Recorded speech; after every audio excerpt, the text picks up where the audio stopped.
मैं शहाब भाई के लिए ये कहूँगा कि वो एक बहुत ही शफ़ीक और पोलाइट सीनियर हैं और हमेशा उन्होंने अपने शागिर्दों का ख़्याल रखा। और बल्कि मैंने ये देखा कि कभी भी कोई भी ऐसा वकीलों का वेलफेयर का काम हो तो ये कभी भी पीछे नहीं हटे। तो मैं ज़्यादा आप लोगों का टाइम नहीं लूँगा क्योंकि ऑलरेडी हम थोड़ा लेट हो चुके हैं। तो मैं शाह सरकी साहब से दरख्वास्त करूँगा कि वो यहाँ डायस पे तशरीफ़ लाएँ और अपने सालिम सलाम अंसारी साहब बैठे हैं, अरुण प्रसाद हमारा दोस्त बैठा है, छोटा भाई बैठा है, जुबैर ने बड़ा अच्छा इनिशिएटिव लिया है। अ, देखिए हम भी एक टाइम था। इसाक इसाक हमारा हमारा जो हम भी किसी टाइम पे जहां आप बैठे हुए हैं हम भी वहीं बैठे हुए थे। हमने भी लॉ किया था। हम भी एक टाइम पे उसी एज ग्रुप में थे जिस एज ग्रुप में आप हैं। आज सफ़ेद बालों की वजह से थोड़े से सीनियर लगते हैं। ज़ाहिर है थोड़ा तजुर्बा भी है, सालिम भाई का हमसे थोड़ा ज़्यादा तजुर्बा है। तो इसमें आपको दो तीन चीज़ें मैंने सिर्फ ये बतानी है कि मैं रिलेट कर सकता हूँ कि आप लोग क्या सोच रहे होंगे वकालत के बारे में, एडवोकेसी के बारे में, आपके क्या अरमान होंगे, आपकी क्या ख्वाहिशात होंगी। उन सब ख्वाहिशात को एक सेकंड के साइड पर रखिए। हमारी भी बड़ी ख्वाहिशात थी जल्दी से बड़े वकील बन जाए, जल्दी से बहुत सारे पैसे कमा लें, जल्दी से बहुत बड़ा नाम हो जाए। लेकिन जल्दी में कुछ भी नहीं होगा। और अगर आपने इस टाइम से अपनी सही डायरेक्शन में मेहनत नहीं की या सही फोकस आपने नहीं किया सही चीजों पर, तो आपका बहुत अरसे बाद भी कुछ नहीं होगा। देखिए सक्सेस रेट वकीलों में जो आप चाहते हैं, जो आपका अरमान है, वो बहुत कम है। बड़े वकील आपको कम मिलेंगे, नामवर वकील आपको कम मिलेंगे, आपको एवरेज वकील बहुत ज्यादा मिलेंगे। अब मर्जी आप लोगों की है, आपने एवरेज बनना है या अबव एवरेज बनना है। अगर आपने अबव एवरेज बनना है, ये गुण आपके अंदर है, फैसला आप लोगों का है, ये नहीं है कि नहीं हो सकता, लेकिन फैसला आप लोगों का है। डायरेक्शन के हिसाब से अगर मेहनत करनी है, अगर आपने अपने माँ बाप का और उस्तादों का की इज्जत करनी है, तो आप कामयाब हैं। देखिए मैं बुनियादी चीजें देता हूं, मैं अपने मुशाहिदे और तजुर्बे के हवाले से कह रहा हूं।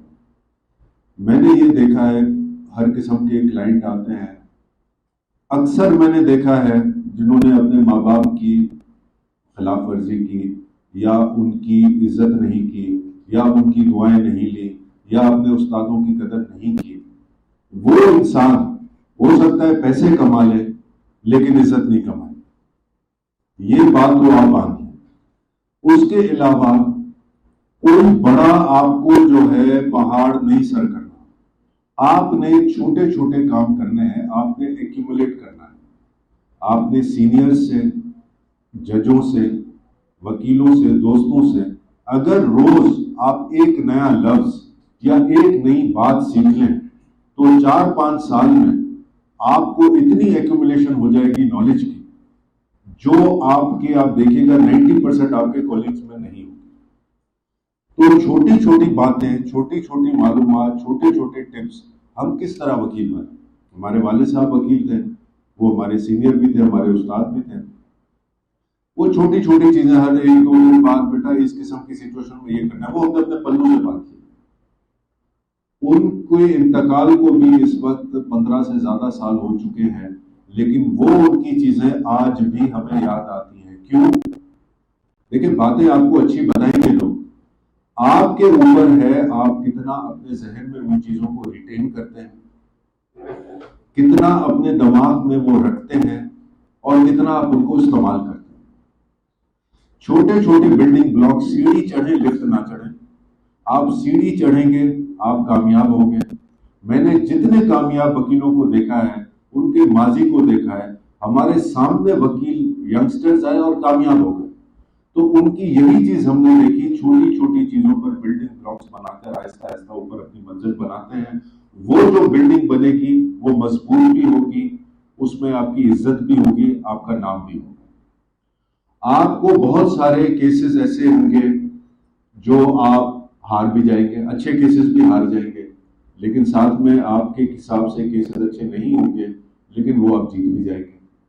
देखिए, ये एक ह्यूमन एलिमेंट है, जजेस इंसान है।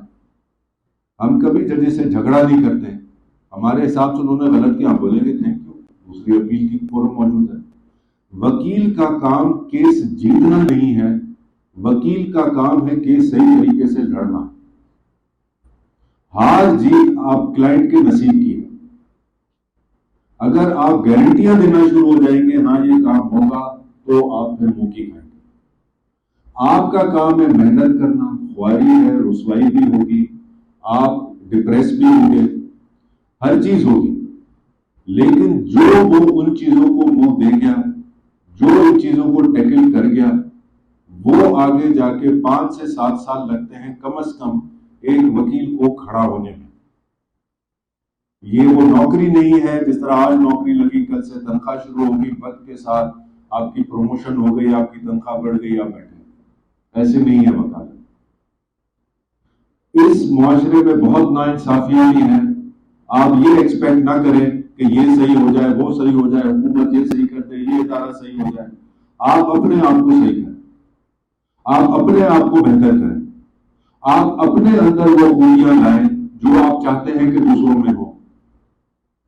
ये गलत बात होती है कि आप अपने आप को दुरुस्त ना करें और दूसरों की, इदारों की, मुल्क की, हुकूमत की, सबकी तनकीद। मैं कोई किसी का हामी नहीं हूं, लेकिन हमें ये सिखाया गया है अपने आप को इम्प्रूव करें। आप अगर आप यही सोचते रहेंगे कि माशरा ऐसा है, हुकूमत ऐसी है, मुल्क ऐसा है, इदारे ऐसे, हमें भी ऐसा होना चाहिए, तो फिर आप भी भाई एवरेज लोगों की तरह आप भी सारी उम्र गोल गोल घूमते रहेंगे। रोजी रोटी तो अल्लाह का वादा है, वो तो मिलेगी आपको, लेकिन आज आपने फैसला करना है स्टूडेंट्स ने कि आप अपने आप को 5 साल बाद, 10 साल बाद किधर देखते हैं। साथ में अपने दोस्तों को टाइम दें, थोड़ी एक्सरसाइज करें, क्योंकि ये स्ट्रेसफुल काम है। स्ट्रेस में आपको आपके दोस्तों की कंपनी, पुराने दोस्तों जिनमें वकालत नहीं डिस्कस करें, आप कोई खेल खेलें या एक्सरसाइज करें या वॉक करें या स्विमिंग करें या बैडमिंटन खेलें, रेगुलरली जो काम आप आज से करें उसका एक टाइम स्लॉट बनाएं और वो रेगुलरली करें, क्योंकि आगे जाके फिर आपको टाइम नहीं मिलेगा। ये सारी कंप्लीट पैकेज बनता है। वकील भी एक इंसान होते हैं, जो जेंटलमैन या लेडी बनेगा वो अच्छा इंसान भी बनेगा, अच्छा वकील भी बनेगा। बाकी आगे है बात नसीबों की। मुझे इतना ही कहा गया था कि 5-10 मिनट के लिए इसाक साहब ये बात करनी है, बाकी हम लोग हाजिर हैं। इसाक साहब हैं, सालिम साहब हैं, अरुण प्रसाद हैं, हम सब हाजिर हैं आप लोग। हम सब यंगस्टर्स को इनकरेज करते हैं। आपको कोई चीज़ पूछते हो अपने सीनियर से पूछें, और कोई चीज़ जो बताए उसको पल्लू से बांध लें, आपको आगे काम आएगी चीज़।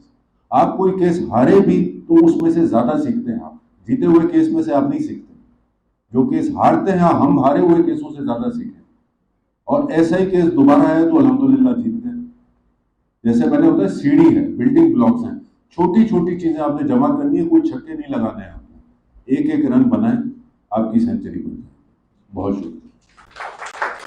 आज का जो हमारा टॉपिक है, सब्जेक्ट है, वो क्रिमिनल प्रोसीजर कोड है, और Pakistan penal code, sorry, 1860, and it is the main criminal code of Pakistan, and it is a comprehensive code intended to cover all substantive aspects of criminal law.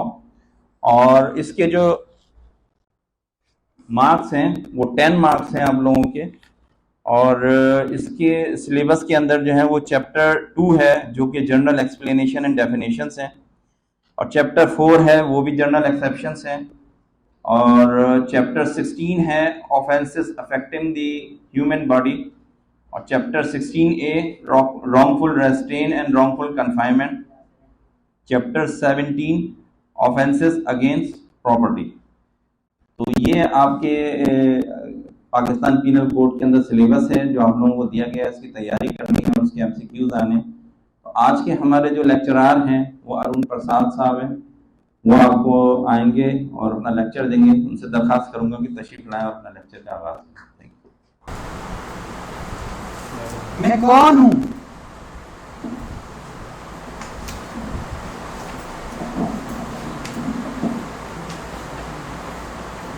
मैं कौन हूं?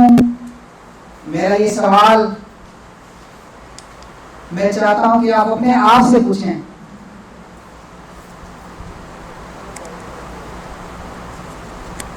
आप अपने आप से पूछें कि मैं कौन हूं। मैं वो जिसे मैं जानता हूं, या मैं वो जिसे आप जानते हैं, या मैं वो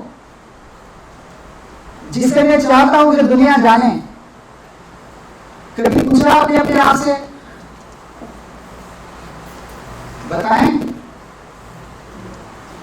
कभी किसी ने अपने आप से पूछा कि मैं कौन हूं? आवाज नहीं आ रही, मुझे लग रहा है सबको नींद है आज। शायद नींद है तो हम आज क्लास को ऑफ करते हैं, कल आते हैं फिर सब जाग रहे हैं। किसी ने पूछा अपने आप से कि मैं कौन हूं? जब तक हम में खुद शनासी नहीं है, हम कभी अच्छे वकील नहीं बन सकते। क्योंकि वकील, कुरान पाक में बताया गया कि वकील अल्लाह के नामों में से नाम है। कुरान पाक में 500 बार वकील नाम का जिक्र है और अल्लाह के एक नामों में से नाम है। और फिर इसे कहा जाता है कि प्रोफेशन ऑफ लॉस। जब हमें ये फीलिंग्स ही नहीं है कि आज हम लॉस बनने के लिए आए हैं, हैं किसी में फीलिंग्स?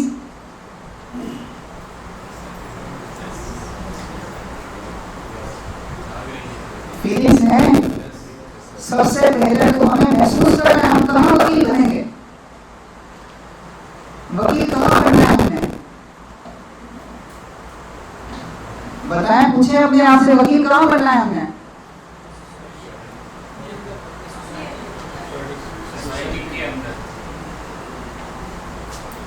अच्छा, सोसाइटी के अंदर वकील बनना है। जब तक हम अपने अंदर आप वकील नहीं बनते, हम कभी सोसाइटी के अंदर वकील बन नहीं सकते। जो खुद से ताल्लुक है, मैं समझता हूँ कि आज इस सेशन में बहुत से हमारे सीनियर दोस्त बैठे हैं। हो सकता है वो किसी प्रोफेशन से रिटायर होकर आज वकील बनने जा रहे हैं, लेकिन मैं आपको ये गारंटी के साथ कह रहा हूँ कि प्रोफेशन ऑफ लॉस, जिस तरह से अगर हम एक नौकरी लेने जाएं, 20,000 की नौकरी होती है तो इंटरव्यू कैसा होता है हमारा, और वही नौकरी अगर 50,000 की हो और फिर अगर वो नौकरी 5 लाख रुपए की हो तो कैसा इंटरव्यू होगा।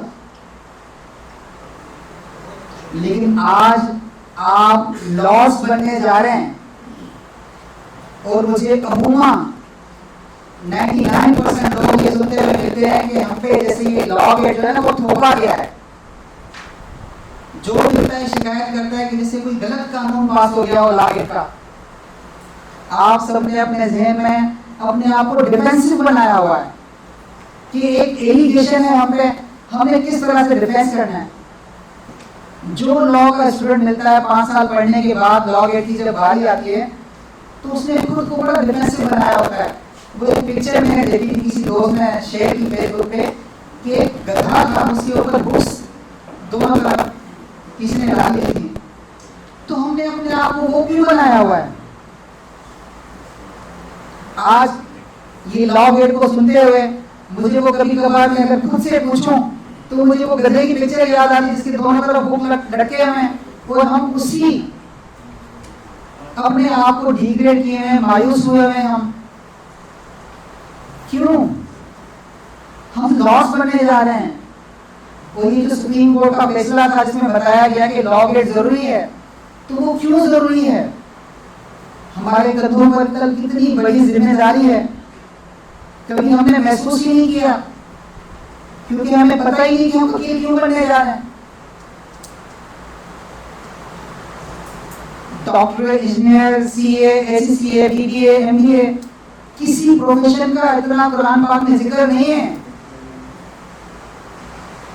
तो काइंडली खुद को सबसे पहले पहचाने, वजह जाने कि आखिर हम जिस प्रोफेशन में जा रहे हैं, और जो आज लॉ गेट है जिसको आपने बड़ा मुश्किल एक जहन में सवाल किया हुआ है, और आपको सब आता है,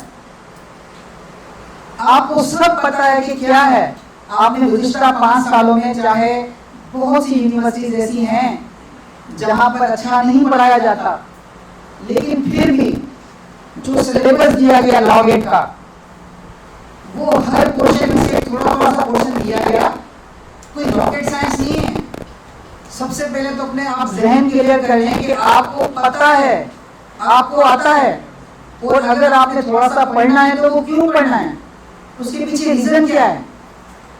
ये आप डिफेंसिव ना बने कि आप पे थोपी गई है और आपको टेंशन है कि यार 3 अटेम्प्ट हैं। आप जहन में ये रख के बैठे हैं कि यार 3 अटेम्प्ट हैं, 5 हैं, अल्लाह पे निकल जाए। नमाज पढ़ने तो आप दुआ मांगते हैं कि मेरी लागे क्लियर हो जाए। तो थोड़ा सा अगर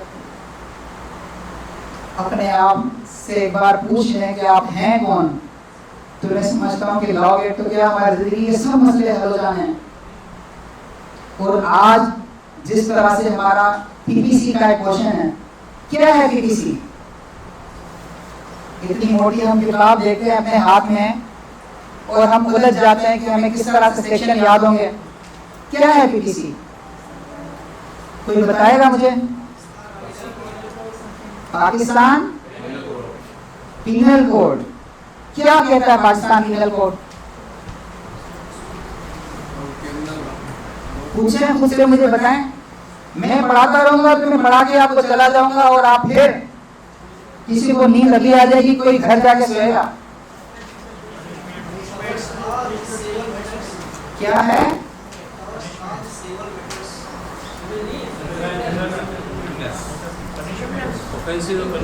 जिसको जितना आता है बताएं, कोई इशू नहीं है। क्या है पीपीसी? क्या है?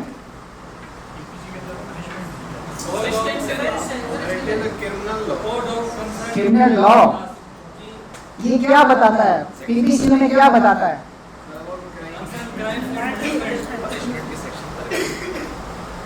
पीपीसी क्या बताता है हमें? सर पीपीसी हमें बताता है कि आप जो भी ऑफेंस करते हैं उसके अगेंस्ट क्या आपको सज़ा मिल सकती है। वो एक सब्सटेंटिव लॉ है। वहाँ पे जो है ना, सिर्फ आप प्रोसीजर नहीं दी गई है, बल्कि आप सिर्फ बताया गया कि आप ये ऑफेंस करेंगे तो इसके लिए आप ये पनिशमेंट पाएंगे। समझे आपके पीपीसी क्या है? इनकी आवाज़ तब तक आई या मैं माइक रख के बात करूं ताकि सब हम ऐसे ही बात करें? इनका कहना यह था कि पीपीसी में क्राइम बताए गए हैं कि उसकी सजाएं कितनी हैं। और क्या बताया गया पीपीसी में? और क्या बताया गया? वो तो इन्होंने बताया ना कि पनिशमेंट बताई गई, सजाएं बताई गई। और क्या बताया गया?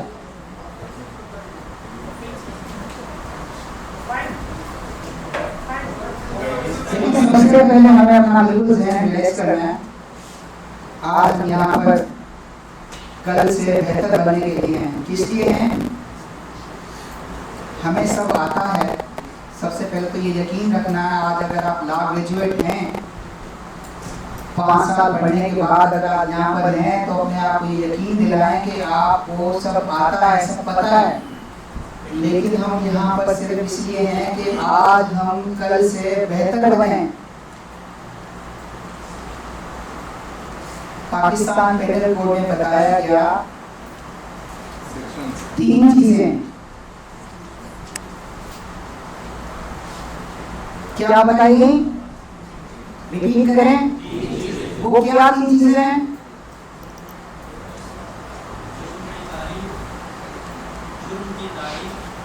एक तो जुर्म की सजाएं बताई गई,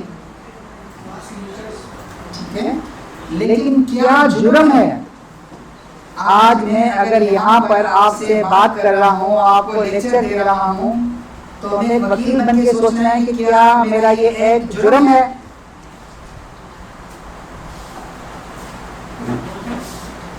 कि क्या मेरा ये एक जुर्म है? और आज अगर मैं यहाँ पे खड़े होकर अपने वतन अजीज के खिलाफ आपको कोई बात कर रहा हूँ, तो क्या वो ऑफेंस है? बिल्कुल। तो पाकिस्तान पेनल कोड में ये बताया गया कि किस जुर्म की क्या सजा है और क्या जुर्म है। और फिर तीसरी चीज क्या बताई गई? हमारा जो टॉपिक है जनरल एक्सेप्शन, वो क्या बताता है हमें? हाँ बताएं, खड़े होके बताएं। Self defence.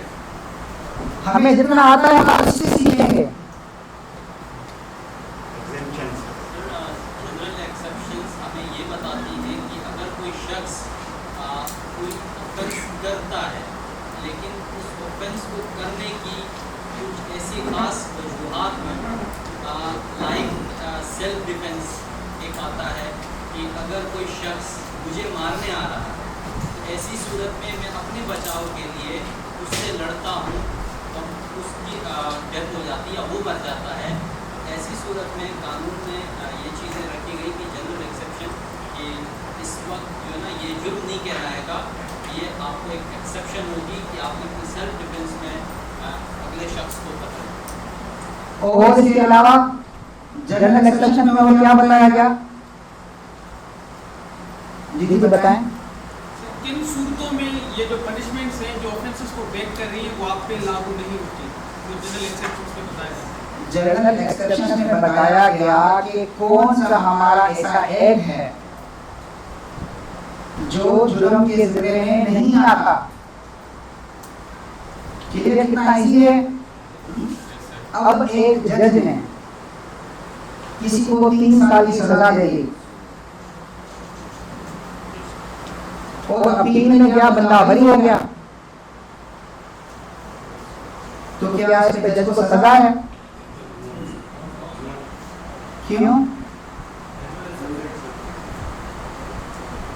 बताएं, आपको पता है, आप बताएं। कुछ फैक्ट्स फिगर्स देखते हुए जब वो डिसीजन लिया था और जो भी जनरल एक्सेप्शंस को सबसे पहले देखिए, हमें अपना माइंड क्लियर करना है। हमारा जो आज पीटीसी का जो क्वेश्चन है वो बड़ा लिमिटेड क्वेश्चन है। सबसे पहले इसमें क्या है? सबसे पहला चैप्टर कौन सा है हमारा?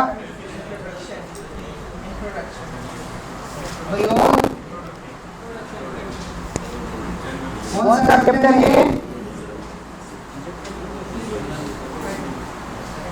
कौन सा चैप्टर है?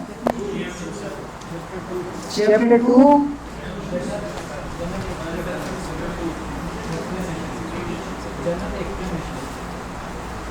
General explanation. किस चीज की एक्सप्लेनेशन है? देखिए बड़ा इजी है, थोड़ा सा आपने इसको जो पीछे को लोग कहते हैं मुश्किल है, हम सेक्शन किस तरह से याद करें, हम सेक्शन को भूल जाते हैं। आप एंजॉय करेंगे जितना पोर्शन दिया गया है ना इसमें, मैं समझता हूँ कि पाकिस्तान का हर एक शहरी उसको इतना पता होना चाहिए। और शायद अगर हम लोगों को बताना शुरू करें, जिस तरह से मैंने अपना यूट्यूब चैनल बनाया, उसमें अगर हम थोड़ी सी कोई चीज़ शेयर करते हैं तो आम बड़ी से खुश होती है कि उसे अपने राइट का पता चलता है। अब ये जो जनरल एक्सेप्शन है, आप अगर इसको पढ़ेंगे तो इसमें कोई रॉकेट साइंस तो नहीं है। हर रोज जो हम चीज़ें यूज कर रहे हैं, हर रोज जो लफ्ज़ हम यूज कर रहे हैं, वही चीजें बताई गई कि जज क्या है, जस्टिस क्या है। पढ़ा आपने? डेफिनेशन पढ़ी आपने? आवाज नहीं आ रही मुझे। जज क्या है? any person who is giving the decision by 2 or 3 opinions, कोई भी ऐसे शख्स जो कि फैसला करता है 2 या 2 से ज़्यादा लोग के दरमियान, उसको फॉर्मेट टेक्नोलॉजी में जज करें और फैसला यकीनन कुछ कवानीन और उस स्टेट के जो भी जनरल लॉज होते हैं या कुछ स्पेसिफिक लॉज होते हैं उनके अकॉर्डिंग।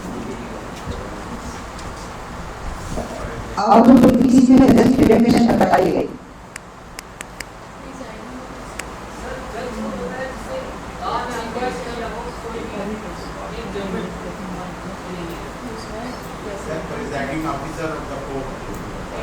ठीक है, उसके अलावा जज की कितनी किस्म है?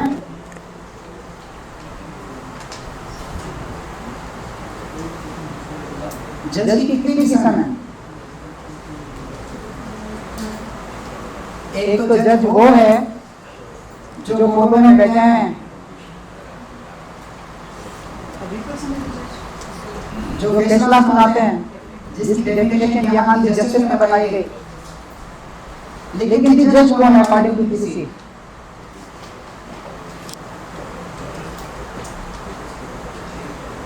हमारे यहाँ जो एग्जीक्यूटिव फैसले होते हैं, जिस तरह से डिस्ट्रिक्ट कमिश्नर वगैरह ले रहे होते हैं, वो भी जज की डेफिनेशन में आते हैं अकॉर्डिंग टू पीसीसी। और फिर पीसीसी में बताया गया जेंडर डेफिनेशन क्लास में।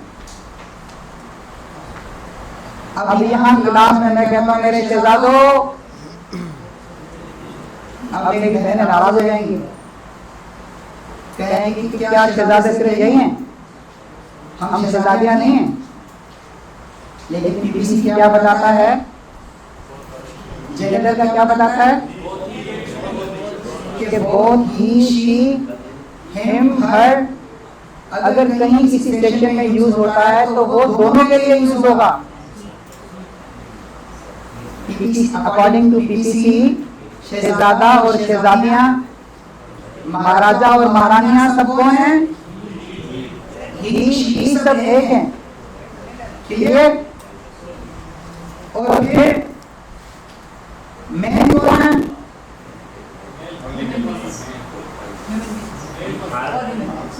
मैन को हमें पता है मैन कौन है, लेकिन अकॉर्डिंग टू पीसीसी में जो डेफिनेशन बताई गई मैन कौन है?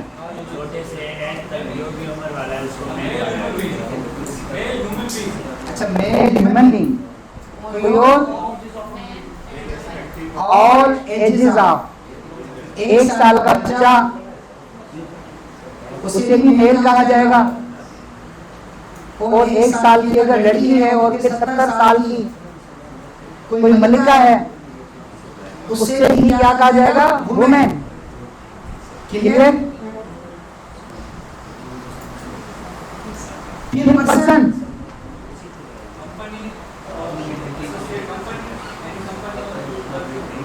अब अगर Karachi bar association, high court bar association की हम बात करें तो ये किस डेफिनेशन में आएगी? वेरी गुड, देखो आपको आता है ना, पक्का? आगे चलें।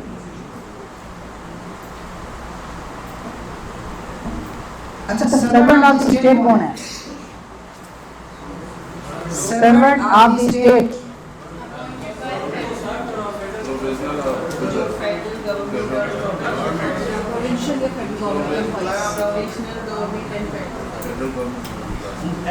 कोई और?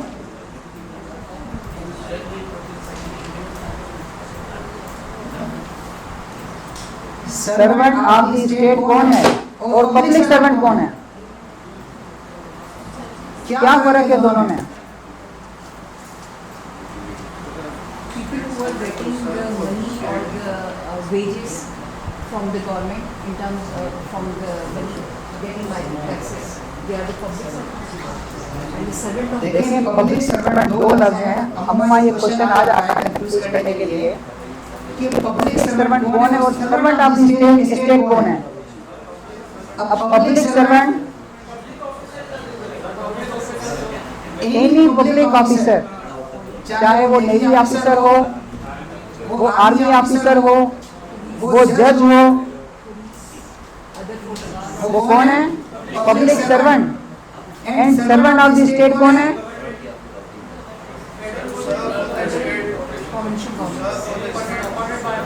हमारे यहाँ बहुत से इदारे जो हैं वो सेमी गवर्नमेंटल हैं। जिस तरह से अभी एक केस लॉ आया जिसमें नेशनल बैंक के एम्प्लॉइज ने अपने आप को पब्लिक सर्वेंट कहा, तो सुप्रीम कोर्ट ने कहा कि आप सर्वेंट ऑफ द स्टेट हैं, आप पब्लिक सर्वेंट नहीं हैं, क्योंकि बैंक जो हैं वो क्या है, उस केस में बताया गया कि सेमी गवर्नमेंटल हैं, सर्वेंट ऑफ द स्टेट। इसी तरह से बहुत से इदारे आपने देखा होगा कि वो सेमी गवर्नमेंटल होते हैं, तो वो कौन है?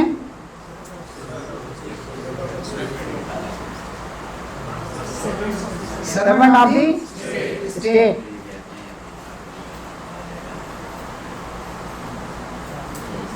अब वही मैंने बात पूछी जज, अब जस्टिस, कोर्ट ऑफ जस्टिस क्या है? जज की डेफिनेशन में तो सब आता है ओवरऑल, जिसमें एग्जीक्यूटिव जो हमारे अथॉरिटीज हैं जो फैसले देते हैं,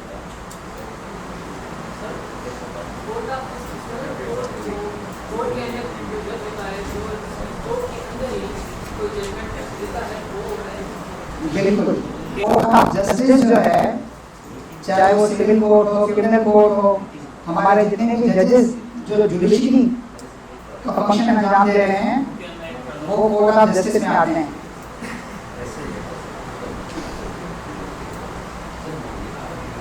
मूवेबल प्रॉपर्टी क्या है?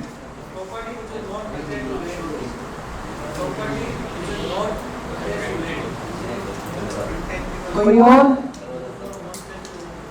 मूवेबल प्रॉपर्टी क्या है?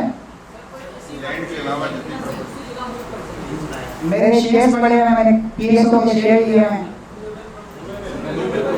मेरे पास गोल्ड है, मेरे पास कैश है, मेरा मोबाइल, मेरे दरख्त जमीन ये, मेरी जमीन, मेरा फिक्सचर जो जमीन पे लाइब्रेरी में जो फिक्सचर लगा हुआ है, जहाँ शेल्फ में किताबें रखी हुई हैं,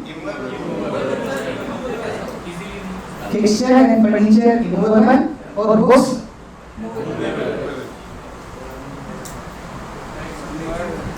अच्छा, रॉन्गफुल गेन क्या है?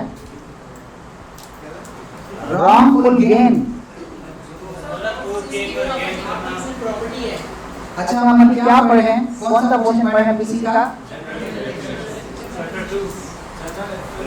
जनरल एक्सप्लेनेशन में ये पता होना चाहिए कि डेफिनेशन जितनी भी हैं वो कहाँ है? अच्छा, रॉन्गफुल गेन क्या है?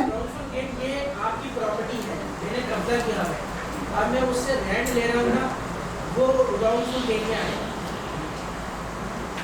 कोई और मिसाल? ज़राई ज़मीन है और उस ज़मीन पे अगर कोई फसल काट हुई है तो उसकी इनकम या आपकी रॉन्गफुल गेन में आएगी, कब्जे की ज़मीन अगर आप उसकी नहीं होंगे। अच्छा, रॉन्गफुल लॉस? सिमिलरली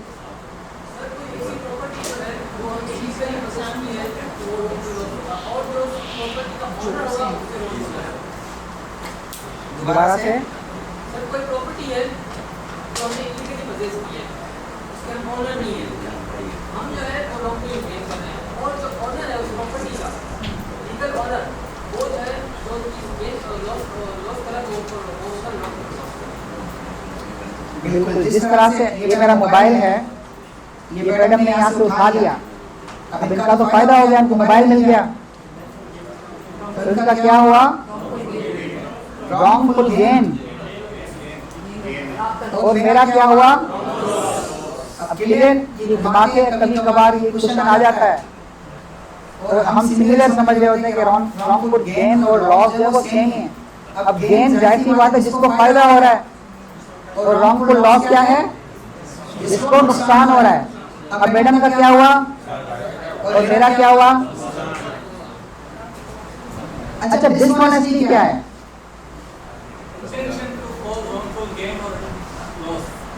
डिसऑनेस्टी कोई और ये कहाँ बताया गया डिसऑनेस्टी? सेक्शन कौन सा है? अब गुज़िश्ता तकरीबन 2 सालों से जो लॉ गेट में पीसी में जो क्वेश्चन आ रहा है, बहुत बार में लॉ नहीं पूछा जा रहा, सेक्शन नहीं पूछे जा रहे, ठीक है? हमें पता होने चाहिए। ये सारी चीज़ें जिस तरह से मैंने कहा, ये बड़ा एंजॉय करने वाला एक सब्जेक्ट है। ये हमें इसलिए ज़हन पे नहीं लेना कि हमारा लॉ गेट का टेस्ट है। मैं कह रहा हूँ कि हम लॉयर बनने जा रहे हैं ना, हम कौन बनने जा रहे हैं? और फिर कुरान पाक में कितनी बार जिक्र है वकील का? तो जाहिर सी बात है हमारी इतनी बड़ी जिम्मेदारी है, हमें ये छोटी छोटी चीज़ें तो पता होनी चाहिए। और फिर मजे की बात ये है कि कितने सेक्शन है पीसीसी में टोटल, और हमें होमवर्क कितने का दिया गया?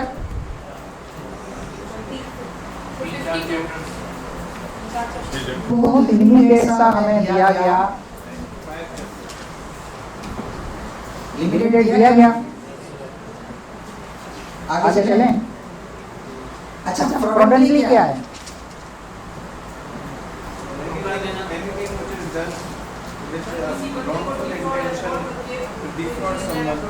थोड़ा सा खड़े होकर जोर से ताकि सब सुने। खड़े हो जाए ना, सब सुने। कॉन्फिडेंस बिल्डअप होता है इससे।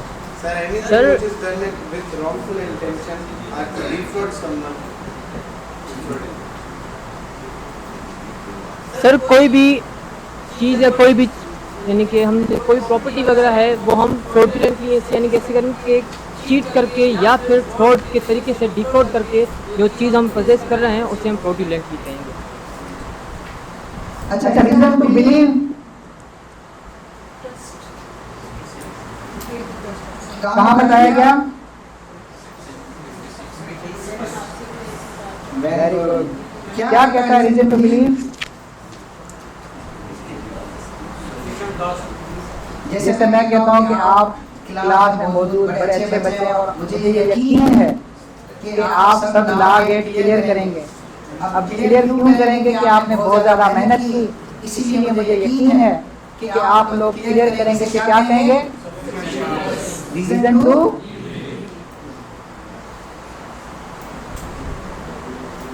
अच्छा, फिर ये बताया गया property position of five clerk और सर्वेंट। ये क्या कहता है?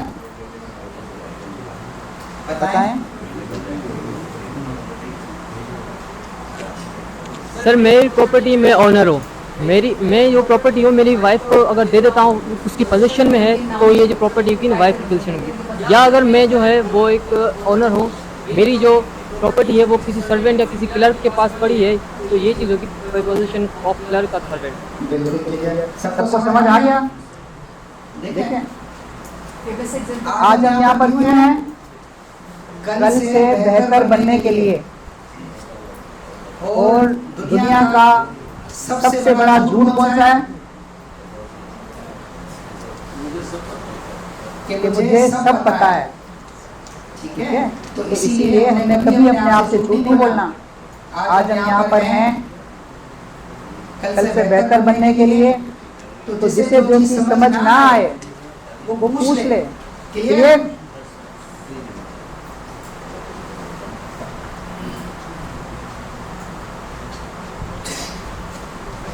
अच्छा, यहाँ सेक्शन 34 क्या कहता है?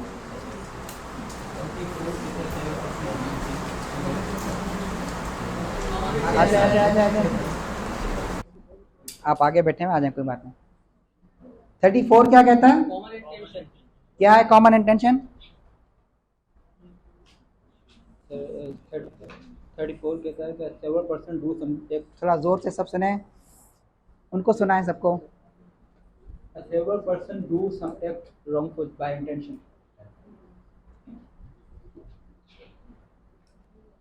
समझ गए आप सब?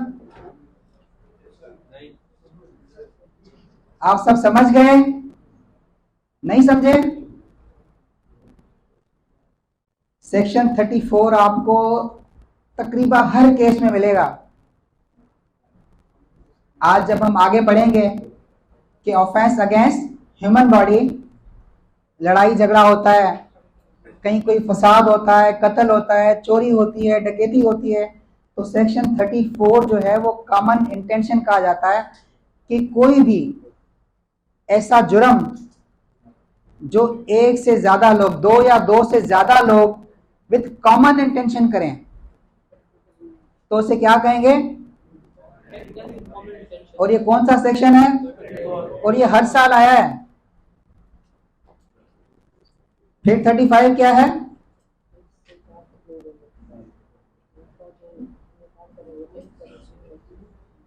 थर्टी फोर तो है ना कॉमन इंटेंशन। 35 क्या है?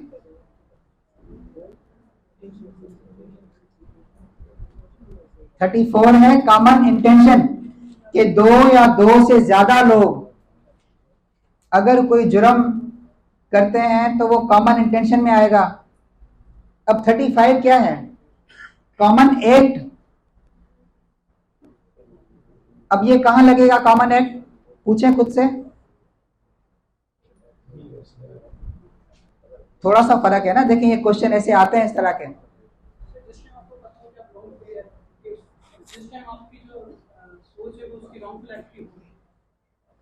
अब जब मैं अंदर क्लास में आ रहा था अपने 4 दोस्तों के साथ, मेरी कॉमन इंटेंशन क्या थी कि हम पढ़ने जा रहे हैं, या सपोज करें 4 लोग किसी को जान से मारने की नियत से कहीं जा रहे हैं, तो वहां क्या है? Common intention. वहां 2 लोग और मिल जाते हैं।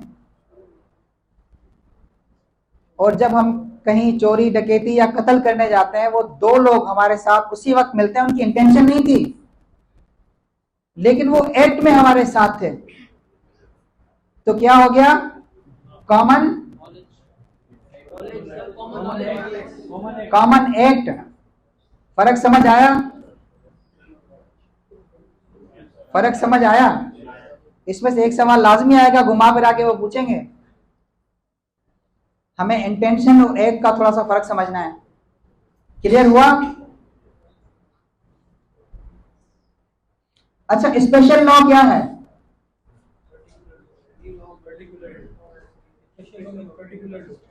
Particular law.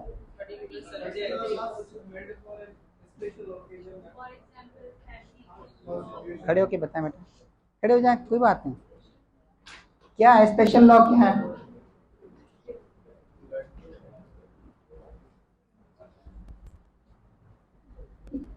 इजी लेके मजा एंजॉय करना है आपने। क्या करना है? पर्टिकुलर सब्जेक्ट्स, मतलब जो किसी खास मैटर्स के लिए बने हो, जैसे फैमिली मैटर्स होता है या एंटी टेररिज्म। ठीक है। अच्छा, लोकल लॉ क्या होता है? कोई मिसाल देके मुझे बताएं। हम सब पाकिस्तानी हैं और फिर लॉ के स्टूडेंट हैं। कोई मिसाल देके बताएं स्पेशल लॉ क्या है और लोकल लॉ। जैसे पंजाब अमेंडमेंट के उसमें आगे, तो पंजाब के कुछ लॉज जो हैं वो उसके पंजाब के उसमें। बिल्कुल बिल्कुल। हमारी बहना के लिए क्लैपिंग।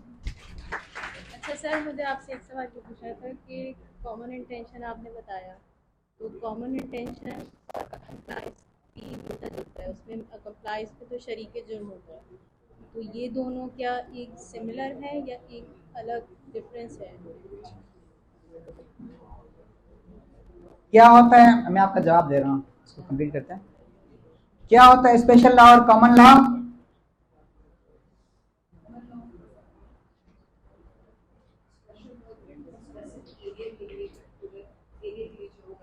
लेकिन लोकल लॉ, बहुत से लॉ ऐसे होते हैं जो पर्टिकुलर जुरिडिक्शन के लिए बनाए जाते हैं कि एक कानून बनाए। हाँ बताएं। जैसे सीपीसी है,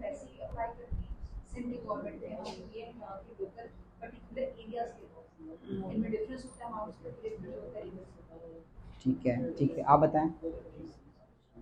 स्पेशल ना मतलब कोई खास चीज के लिए, जैसे कि हमने जैसे हमें पता है एटीए लगाते हैं, मतलब टेररिज्म में, जबकि अगर हम दूसरा लेजिस्लेशन की बात करते हैं, जैसे कि ट्रैफिक रूल्स हैं, ट्रैफिक रूल्स हम सब के लिए, लेकिन एटीए को अगर देखा जाए तो वो स्पेशल लॉ है, कुछ खास पर्टिकुलर मैटर के लिए बने होते हैं।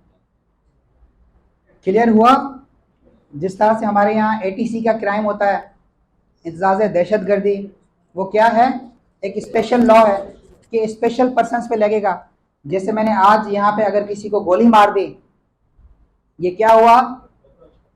और यही गोली अगर मैंने किसी पुलिस ऑफिसर को मारी, वकील कुमारी और लोकल लॉ जो एक पर्टिकुलर जुरिडिक्शन के लिए हो। बहुत से हमारे यहाँ जो लॉ जो हैं वो सिर्फ सिंध पे एप्लीकेबल हैं, बहुत से खैबर पख्तूनख्वा के लिए हैं सिर्फ, और कुछ लॉज ऐसे हैं जो सिर्फ पंजाब के लिए हैं, तो उन्हें क्या कहा जाता है? Local law.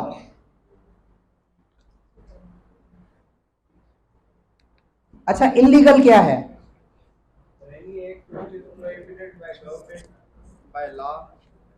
Any act which is prohibited by government or law. ठीक है, कोई और? ऐसी कोई चीज जो लॉ ने मना की हो या तो गवर्नमेंट ने मना की हो करने से।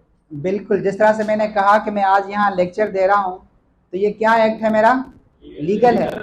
लेकिन यही अगर हम कोई ऐसी एक्टिविटी कर रहे होते जिससे गवर्नमेंट ने हमें मना किया हुआ है, वो क्या होगा? अच्छा, इंजरी क्या है?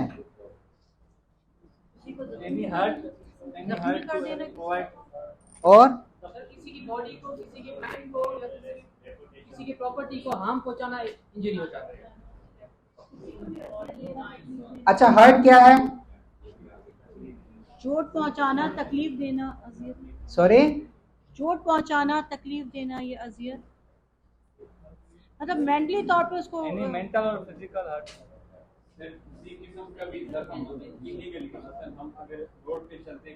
मतलब फर्क क्या है इंजरी में और हर्ट में? मुझे कोई एक मिसाल देके समझाएं।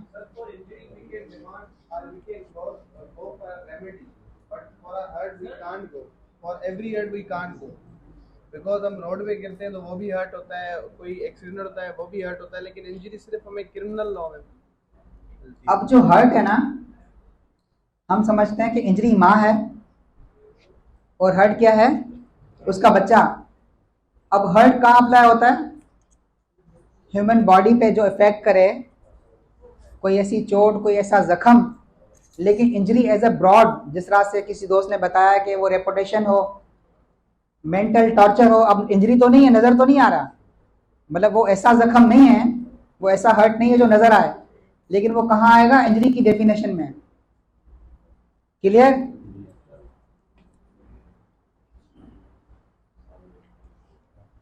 गुड फेथ क्या है?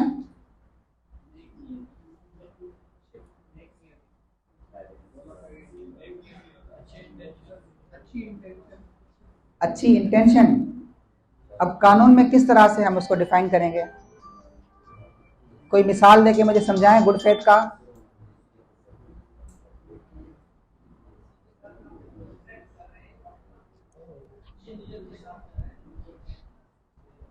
देखिए, आज पीपीसी की बात हो रही है ना, तो थोड़ा सा रेलिवेंट।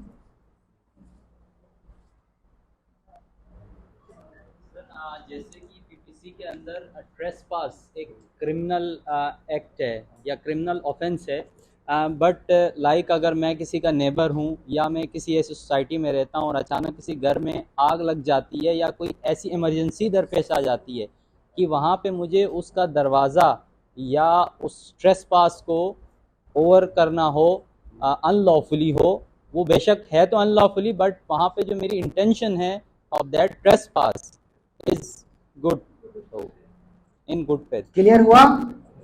मतलब कोई ऐसा काम जो गुड फेथ में किया जाए, जिस तरह से मैं एक डॉक्टर हूं, आप मेरे पास आए, मैंने कहा कि आपको कोरोना हो गया है और आपने जाके अब 100 प्रिकॉशंस यूज करने हैं और आपको उसी टेंशन में हार्ट अटैक हो गया। अब क्या आप मेरे खिलाफ केस फाइल करेंगे? क्योंकि मैंने गुड फेथ में कहा। फिर एक मिसाल मेरे काबिल दोस्त ने दिया कि अगर सपोज करें किसी घर में आग लग गई है, वहाँ कोई बच्चा है, अब उस बच्चे को निकालने के लिए हम उस दरवाजे से एंटर नहीं हो सकते क्योंकि वहाँ आग लगी हुई है, लेकिन पड़ोस के घर से हम जा सकते हैं, लेकिन पड़ोस के घर पे ताला लगा हुआ है। वैसे तो किसी का ताला तोड़ना, अंदर घुसना एक क्या है? जुर्म है, लेकिन हमारी नीयत क्या थी? गुड फेथ क्या था? कि हमने उस बच्चे को बचाना है, इसीलिए हम दरवाजे का ताला तोड़कर बच्चे को बचाने की नीयत से गए। तो ये क्या हुआ? एक डन इन। फिर हार्बर क्या है?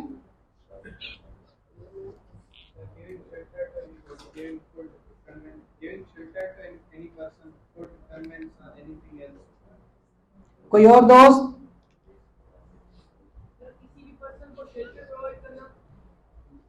किसी भी पर्सन को, मैंने आपको शेल्टर दे दिया, ये हार्बर हो गया।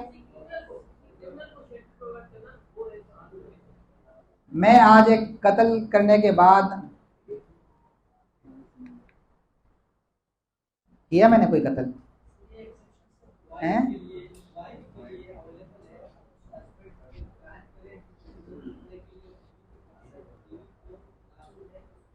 बिल्कुल। अब हर्बर क्या है कि किसी भी मुल्जिम को पनाह देना या कोई शेल्टर देना, उसे पैसे देना, उसके लिए ट्रेवल का बंदोबस्त करना, तो वो किस डेफिनेशन में आएगा? हार्बर। लेकिन ये स्पाउसेस पे, अगर बीवी ने कोई जुर्म किया तो मियाँ ने कोई शेल्टर दिया हुआ है तो वो हार्बर की डेफिनेशन में नहीं आएगा, और मियाँ ने कोई किया हुआ है तो बीवी पे एप्लीकेबल नहीं है। आगे चले हम। हमारा कौन सा टॉपिक कंप्लीट हुआ अभी? इजी था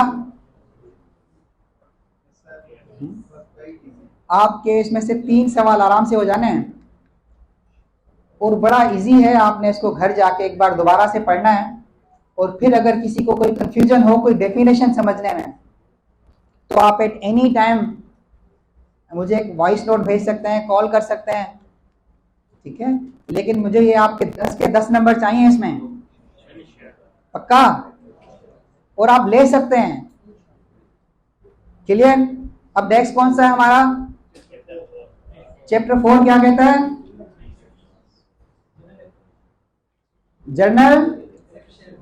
और अभी क्या पढ़ा था? अब 76 कहां से स्टार्ट होता है? ये 76 से लेके 106 तक आपने पहले पढ़ा कभी ये? अब सेक्शन में आपको परेशान होने की जरूरत नहीं है, आपने इसको रूटीन लाइफ में समझना है। क्या समझना है? अब सेक्शन 76 क्या कहता है?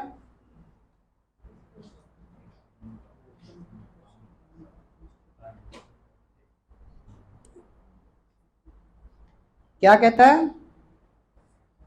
Act done by a person bound or by mistake of fact believing himself bound by law।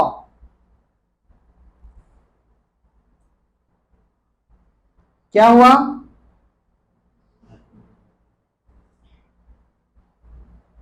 कानून ने मना किया लेकिन वो बंदा समझ रहा है कि मैं ठीक कर रहा हूं, कोई भी Act done by a person bound or by mistake of fact believing himself bound by law।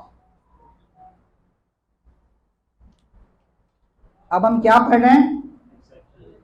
Exception क्या बताता है हमें? ये पोर्शन क्या बताता है कि कौन सा हमारा एक्ट, जिस तरह से किसी को जान से मारना, किसी को इंजर्ड करना, किसी को हर्ट करना, ये क्या है? ऑफेंसेस हैं। लेकिन किन हालात वाकयात में ये ऑफेंस नहीं है?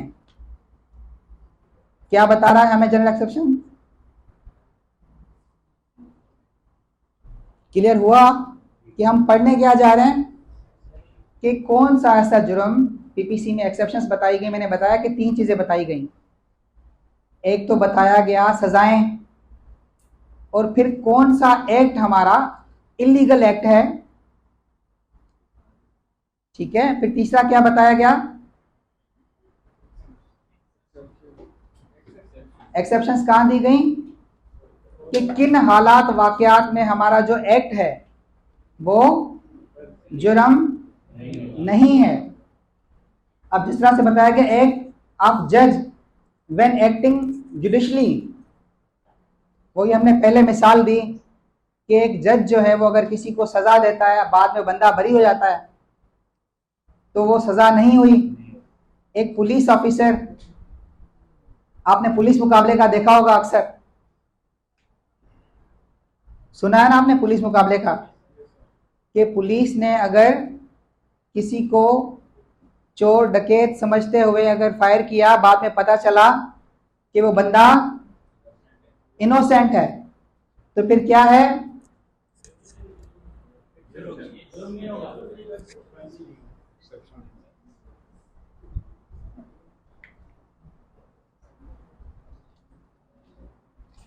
अब है accident in doing a lawful act.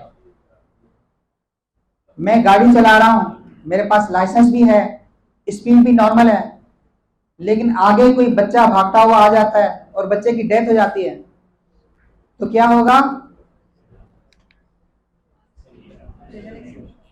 क्या होगा? ये ऑफेंस नहीं है।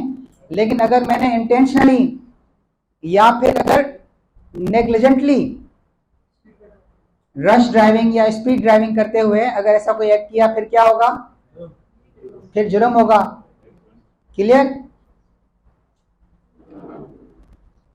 अब फिर आगे है सेक्शन 82 में बताया गया कि एक्ट ऑफ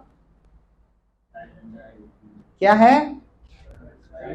आप सबके पास पीपीसी है हाथ में, चैप्टर 4 खोला हुआ है आपने। क्या कहता है 82?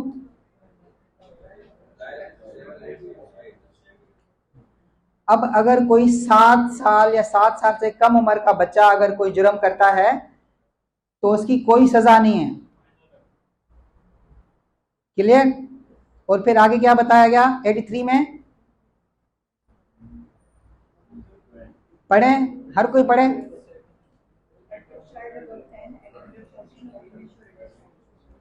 Act of a child above 7 and under 12 of immature understanding। अब ये हमें बताता है कि अगर कोई बच्चा 7 साल से लेके 12 साल तक की उम्र में अगर जज समझता है कि वो मैच्योर है, बहुत से बच्चे आपने देखे होंगे बड़े शार्प होते हैं, बड़े एक्टिव होते हैं, अगर वो इनकेपेबल है तो कोई एक्ट करता है तो फिर क्या है? वो जुर्म है। और उसके केस कहां चलेंगे? कहां चलेंगे? जुनेल कोर्ट्स में। अब 85 क्या कहता है? सॉरी 84।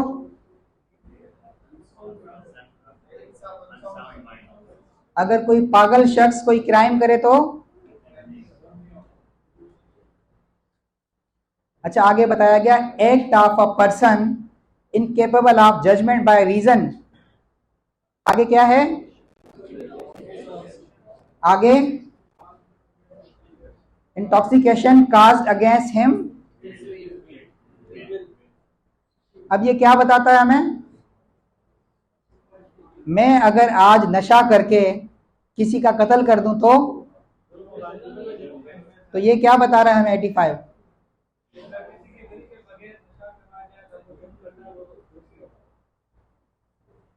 किसी की परमिशन के बगैर अगर किसी को किसी की बिल के अगेंस्ट इंटॉक्सिकेटेड किया जाता है, उसके बाद अगर उसने क्राइम किया है तो वो जो क्राइम होगा वो जुर्म की कैटेगरी में नहीं है। बिल्कुल ऐसा केस रिसेंटली हमारे पास है।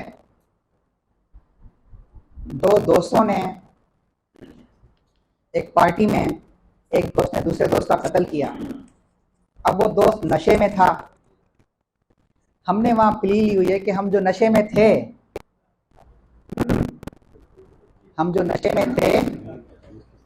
वो क्यों थे?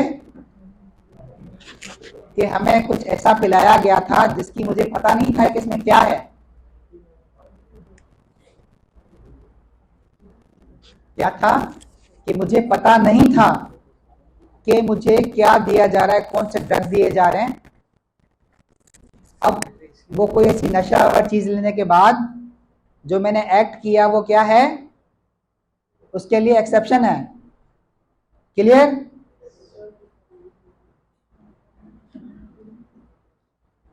अब इसके बाद क्या है? कौन सा चैप्टर है हमारा?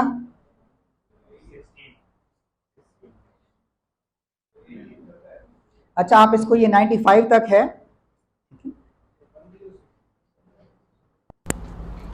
नहीं, हमने 85 तक पढ़ा, लेकिन ये 95 तक है। आप इसको, हम टाइम की शॉर्टेज है, अगर आप इसको थोड़ा थोड़ा देखेंगे। मैं आपको एक और मिसाल दे दूं। हमने अक्सर हम मूवीज देखते हैं ना आप सब, तो वहाँ एक विलन होता है, एक हीरो होता है। अब हीरो, एक सिचुएशन आती है कि जिसमें हीरो और विलन आमने सामने होते हैं और हीरो के हाथ में पिस्टल होता है। हम कहते हैं दिल में, यार इसको मार, जान छोड़ कि ये मर जाए। लेकिन वो नहीं मारता, वो क्या करता है, पिस्टल को फेंक देता है। पिस्टल को फेंकने के बाद वो हाथों से लड़ना शुरू करते हैं। अब ऐसा क्यों करते हैं? यही सेल्फ डिफेंस का जो जनरल एक्सेप्शन में चीजें बताई गई 85 से 95 तक अगर आप पढ़ेंगे तो इसमें बताया गया कि कब ये ऑफेंस है और कब ऑफेंस नहीं है। अगर सामने वाले के हाथ में पिस्टल नहीं है और आपके हाथ में पिस्टल है और आप हीरो हैं और वो विलन है, लेकिन फिर भी आपने फायर कर दिया, तो वो क्या हुआ, जुर्म हुआ। आपने उतनी ही तकलीफ पहुंचानी है जितनी पावर उसके पास है। और फिर आपने देखा होगा वो पिस्टल फेंक के लड़ना शुरू करते हैं,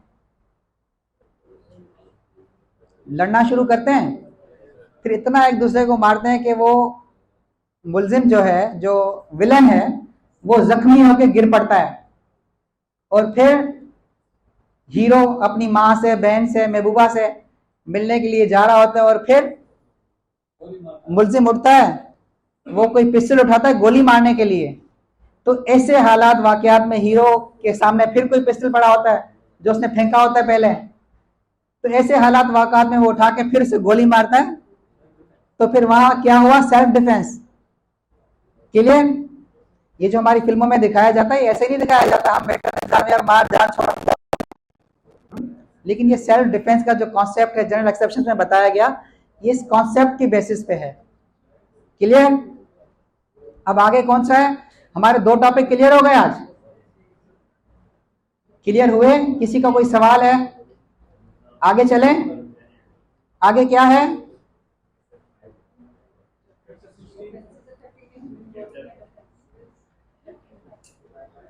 ऑफेंसेस अफेक्टिंग, अच्छा ये कौन से ऑफेंसेस हैं?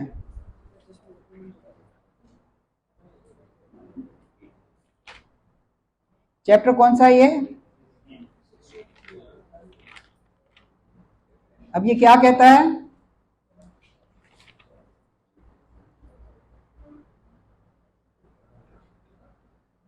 थोड़ा आप खुद से पूछो ना, ये हर रोज की चीजें हैं हमारी रूटीन लाइफ में। आज वकील तो हम आज बनने जा रहे हैं, लेकिन हमारी बॉडी पे इस तरह की हर्ट्स जो हैं, हमारी ह्यूमन बॉडी पे इस तरह के इफेक्ट होते रहते हैं। कभी हम बच्चे होते हैं, आपस में लड़ाई करते हैं, कभी मुंह पे चोट लगती है, कभी हड्डी टूट जाती है, कभी दांत टूट जाता है, कभी सर पे टांके आते हैं, और फिर कभी हम सुनते हैं कि फलां शख्स ने फलां को गोली मार दी या जान से मारने की नीयत से फायर किया। सुनते हैं ना हम? तो एक वकील को किस तरह से सोचना चाहिए? मैं तो आजकल सोचता हूँ, कहीं से जा रहा होता हूँ, कहीं कोई खड्डा खोदा होता है किसी ने, 4 दिन तक वो खुला पड़ा है, तो मैं जहन में ये सोचता हूँ कि इस पर कौन सा ऑफेंस लगेगा। मेरा एक दोस्त था, बहुत बड़ा, बहुत अच्छा आर्किटेक्चर है, मैं उसके साथ जब भी गाड़ी में जाता हूँ ना, वो बिल्डिंग देख रहा होता है, यार ये बिल्डिंग इस तरह से बनी, ये इसने बनाई, इसका नक्शा फलां ने बनाया, और आपको पता है इसमें क्या खूबी है। छोटा भाई मेरा, उसने सीए किया हुआ है, अकाउंट्स का मास्टर है, हर बात में वो अकाउंट की बात करता है। लेकिन हम वकील हैं, तो हमें फिर किस तरह से सोचना चाहिए? और जब हम अपने हर रोज़ के हालात वाक़यात जो हमारे रूटीन में हो रहे हैं, अगर थोड़ा सा उनको मैंने वही कहा ना, सबसे पहले हमें जहन में वकील बनना है। अगर हम जहन में एक बार वकील बन गए ना, और वकील क्यों बने हैं इसका अगर हमें मकसद पता चल गया, फिर वो शाह साहब ने जिस तरह से कहा कि आप फिर ऑर्डिनरी वकील नहीं रहेंगे। जब आपने वकील, एक्चुअली मैंने ये देखा, जो ऑर्डिनरी वकील है ना, उनको ये पता ही नहीं कि वो वकील क्यों हैं। उनको लगता है जिस तरह से अगर हम आज कोई और बिजनेस कर रहे होते हैं, कोई और मुलाजमत कर रहे होते हैं, तो उसमें से हम इतना कमा ले रहे होते हैं कि हमारा घर चल जाता। अब रिज़्क़ का ज़िम्मा तो अल्लाह ने दिया है, 2 बच्चे हैं उतना रिज़्क़ मिलता है, 4 जिनके हैं वो भी पल रहे हैं, 6 वाले भी पल रहे हैं। लेकिन ये जो रेशो है ना, सक्सेस वो किनको मिलती है? जो एक्स्ट्रा ऑर्डिनरी होते हैं। और फिर वकील को वकील की तरह सोचना चाहिए। अब ये जो ऑफेंसेस हम जिस चैप्टर पे जा रहे हैं, चैप्टर 16 पे, बड़ा इजी है। कितने दोस्त हमें शिकायत करते हैं कि हम भूल जाते हैं कि ये क्या है। अब भूलते इसीलिए कि आपको याद नहीं कि आप कौन हो, वरना ये नहीं भुलाता आपको। अब कौन से क्या है सजाए खफीफा क्या है?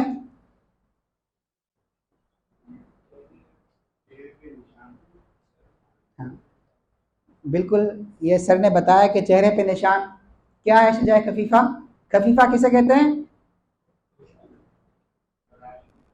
जी? सजा क्या है सजा? अब सजा की कितनी किस्में बताई गई हैं? टोटल 6 बताई गई हैं। अब सजा क्या है? अब जहां भी सजा आए तो आपने माइंड में क्या लाना है कि जो हर्ट चेहरा या चेहरे से ऊपर, सजा कहाँ है? अब जब आपके एग्जाम में क्वेश्चन आएगा, वो बहुत बार ऐसे घुमा फिरा के पूछता है किसी बॉडी पार्ट का चोट का, वो आगे आ जाता है कि सजा है या नहीं है। तो आपने ये क्लियर करना है कि सजा तो वो हो ही नहीं सकता। आता है ना कि ये A B C none of above. अब जहां यहां से ऊपर अगर कहीं हर्ट है तो वो क्या है? अब सजा कितनी किस्में बताई गई? अब एक है सजाए खफीफा, हर्ट ऑन हेड और face in which bone is not exposed. Suppose करें हमारे चेहरे पे किसी ने लड़ाई झगड़ा हो गया, 2 लोगों का, चेहरे पे खरोश आ गई या आई के आंख के बराबर में एक स्पॉट बन जाता है नीला काला, तो वो क्या हुआ? सजाए खफीफा। और फिर क्या है सजाए बी क्या है? आप सबके पास पीपीसी है हाथ में? अब इसको ऐसे याद करें कि ये लड़कियों के नाम हैं। क्या है? ये 6 लड़कियों के नाम हैं। एक कौन है? खफीफा है। एक कौन है? मुदैया है। फिर कौन है? हाशमिया। साथ होते तो हम लड़का कहते हैं। फिर कौन है? मुनाकिला, ये भी लड़की का नाम है। फिर अमाम, ये भी लड़की का नाम है। याद रहेगा ना? लड़कियों के नाम तो याद रहेंगे अब हमें, बाकी भले भूल जाएं, रहेगा याद। और पीपीसी में लड़की और लड़का क्या है? ही और शी इक्वल है। तो इसीलिए लड़की का नाम भले याद करो, लेकिन ये भी याद रखना है कि पीपीसी की जब बात होगी तो ही और शी एक ही है। फिर आगे कौन सा है? दमीगा, ये भी लड़की का नाम।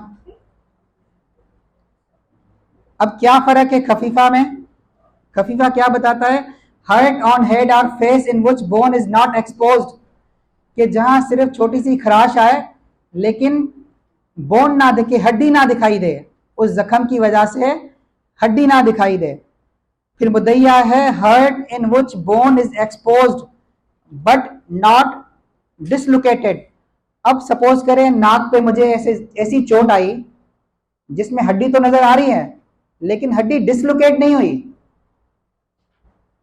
क्या है? अब पहले वाले की कितनी पनिशमेंट है? खफीफा की 2 ईयर। और अगर कोई चोट ऐसी लगे जिसे मुदैया कहते हैं कि जिसमें हड्डी तो एक्सपोज हुई लेकिन डिसलोकेट नहीं हुई, तो उसकी कितनी सजा है? फिर आगे है हशीमा, fracture of the bone without its dislocation, कि सपोज करें मेरे हड्डी तो टूटी,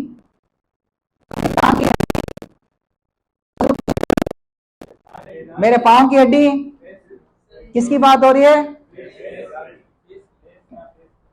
शुजा क्या है? फेस और फेस से ऊपर। क्लियर? अब क्या है मुनकिला, fracture of bone by dislocation, कि हड्डी टूटी और फिर डिसलोकेट भी हुई कि वहां से हट गई। क्लियर? सजा कितनी बताई गई? और फिर सजाए अमा fracture of the skull, skull किसे कहते हैं? हम में है, सब में पक्का? अब सजाए अमा क्या कहता है? Fracture of the skull when the bone touches membranes of the brain. क्या है?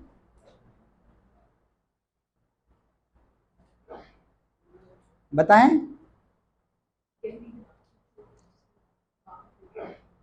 गहरी और दामिया क्या है? दमीगा क्या है?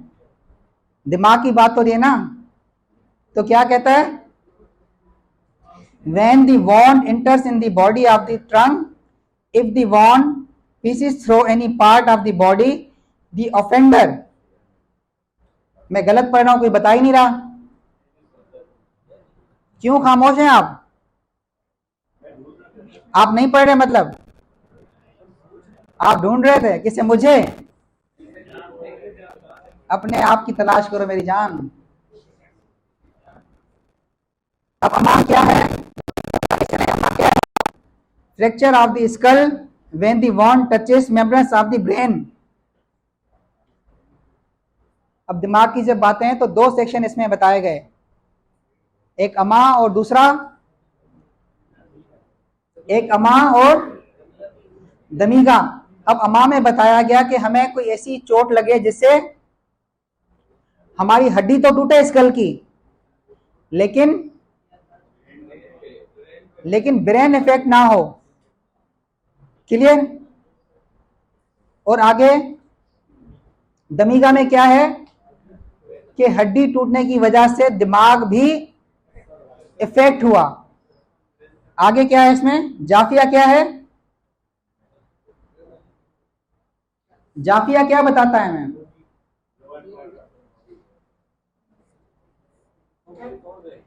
जायफा क्या बताता है हमें?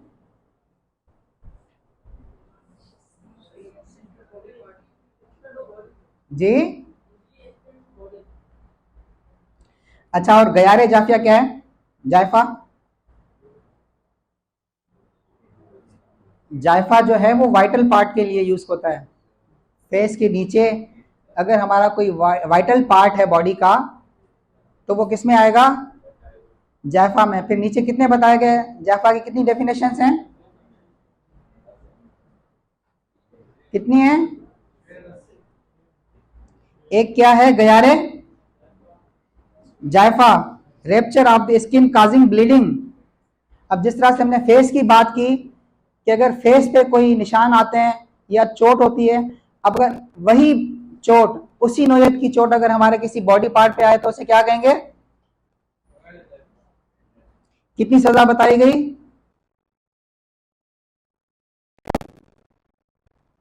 फिर है बदिया, बोन नॉट एक्सपोज्ड। जिस तरह से ऊपर हमने मदिया पढ़ा कि चोट इस नोयत की है कि बोन जो है ना वो एक्सपोज ना हो। अब इसी तरह से यहां है बोन नॉट एक्सपोज्ड, जिसकी सजा बताई गई 3 साल। फिर आगे क्या है? अब ये क्या बताता है? लेसरेटिंग द फ्लैश, के टुकड़े टुकड़े करना, कि बॉडी के किसी पार्ट के क्या है, सपोज करें मुझे यहां चोट आई और चोटें इस तरह से दी गई कि पार्ट के टुकड़े टुकड़े किए गए। क्लियर? फिर आगे क्या है? हशीमा, fracture without dislocating of bone.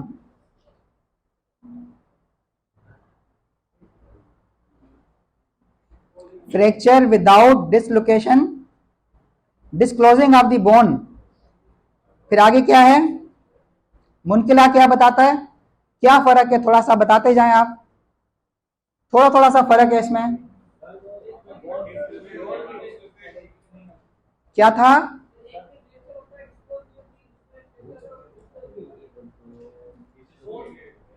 इसमें डिसलोकेशन है, डिसलोकेट, डिस्क्लोज नहीं है, डिसलोकेशन है। फ्रैक्चर हुआ लेकिन बोन जो है वो डिसलोकेट नहीं हुई।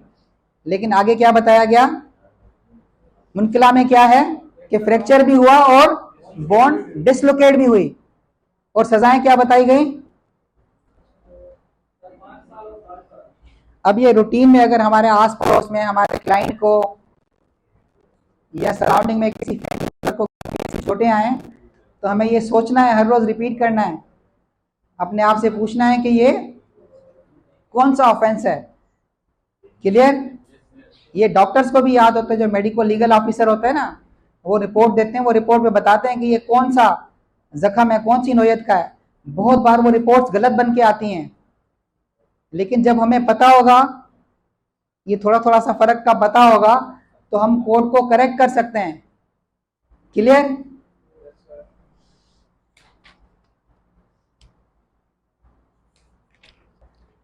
आगे क्या रह गया हमारा?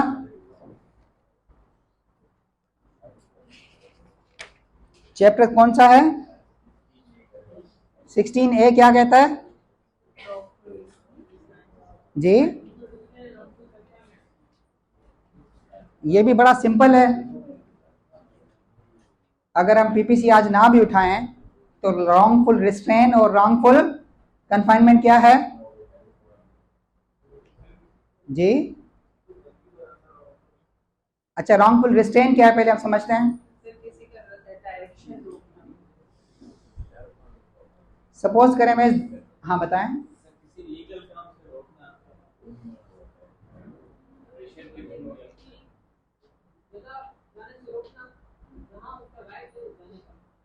बिल्कुल, ये इसकी प्रॉपर डेफिनेशन है। सपोज करें मैं अगर यहाँ आज इंटर हुआ, ये क्या है, मेरा राइट है, आप सब आए यहाँ पे, लेकिन अगर कोई गेट पे खड़ा हो जाए और आपको कहे कि मैं तुम्हें अंदर नहीं जाने दूंगा, वो आपको बाकी दुनिया में कहीं जाने से मना नहीं कर रहा, लेकिन एक पर्टिकुलर जगह पे जाने से मना कर रहा है। जैसे गेट पे किसी को खड़ा कर दे, बोले फला को अंदर आने देना, सबको आने दे रहा है लेकिन आपको आने नहीं दे रहा, तो ये क्या होगा? Wrongful restrain. ये कहाँ बताया गया? चैप्टर 16A में। सेक्शन कौन सा है? और फिर दूसरा कौन सा है? रॉन्गफुल। अब इसे क्या कहेंगे? जैसे आज 2 बजे ये सेशन कंप्लीट होगा, लेकिन हम ताला लगा दें, आपको जाने ना दें, बोले कि आपने 10 दिन यहीं रहना है जब तक आप क्लियर नहीं करते, तो ये क्या हुआ? रॉन्गफुल, कि हमने आप पे मुकम्मल पाबंदी लगा दी, एक जगह बंद कर दिया, अब आप कहीं मूव नहीं कर सकते, तो ये क्या हुआ? रॉन्गफुल। क्लियर? आगे कौन सा है हमारा? 17 क्या कहता है?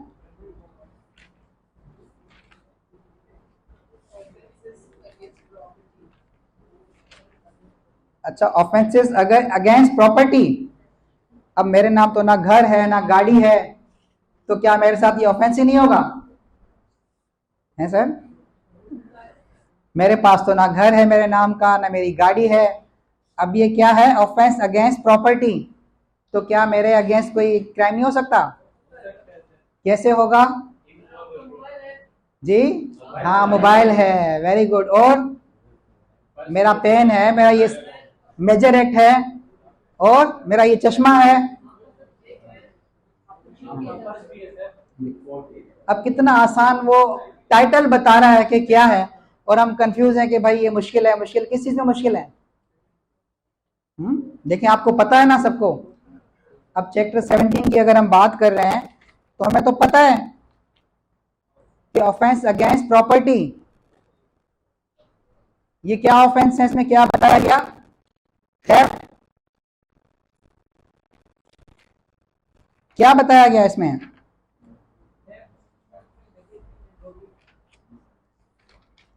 क्या थेफ्ट क्या होता है? थेफ्ट क्या होता है? और फिर रॉबरी क्या होती है? जल्दी जल्दी बताएं बच्चों। थेफ्ट क्या होता है?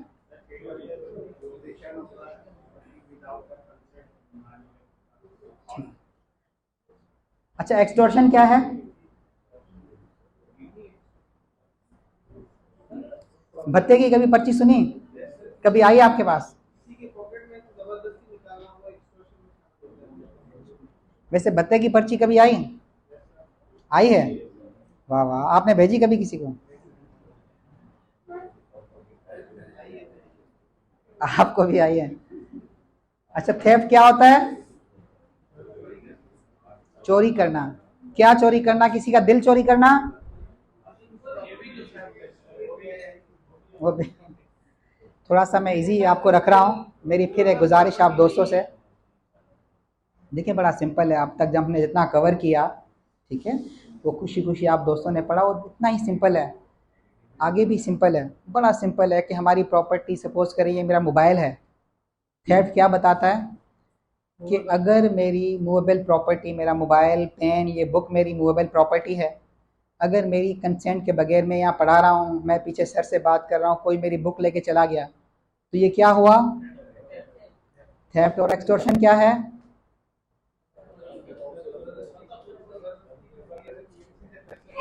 अच्छा, ये मेरी बुक अगर ये एक्सटॉर्शन में काम आएगी,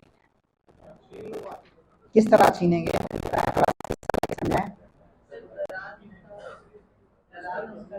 डरा धमका के।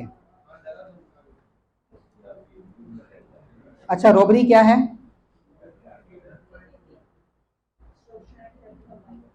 एक्सटॉर्शन एंड थेफ्ट कंबाइन करेंगे तो रॉबरी होगी। और डकैती क्या है?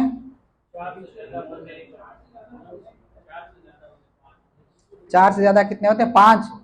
अब 5 या 5 से ज्यादा बंदे होंगे तो डकैती होगी। और अगर वही क्राइम कोई 2 लोग करें, सपोज करें मैं रात को घर पे सोया हुआ हूं और जिस भाई को भत्ते की पर्ची आई, ये रात को घर आता है और ये मेरी बुक चुरा के ले जाता है, तो ये क्या होगा? क्या होगा ये?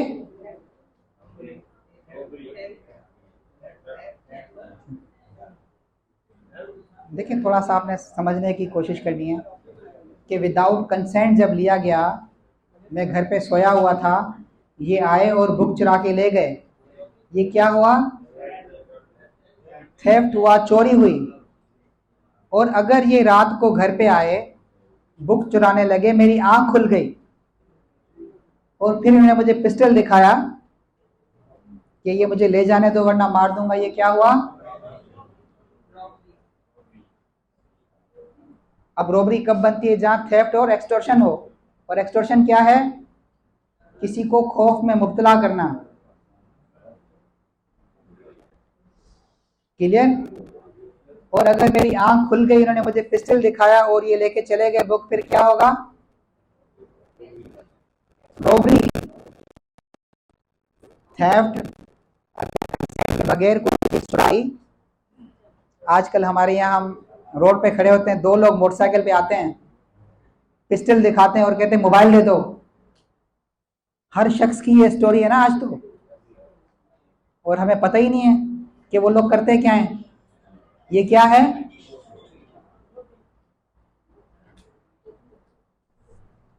मैं एक रेस्टोरेंट पे गया, गाड़ी बाहर खड़ी की, वापस आया तो गाड़ी का शीशा नहीं था, ये क्या हुआ? और अगर कोई आता है, पिस्टल दिखाता है, कहता है ये गाड़ी का शीशा मैं उतार के लेके जा रहा हूं, मुझे उतारने, तो क्या होगा? और डकैती क्या है?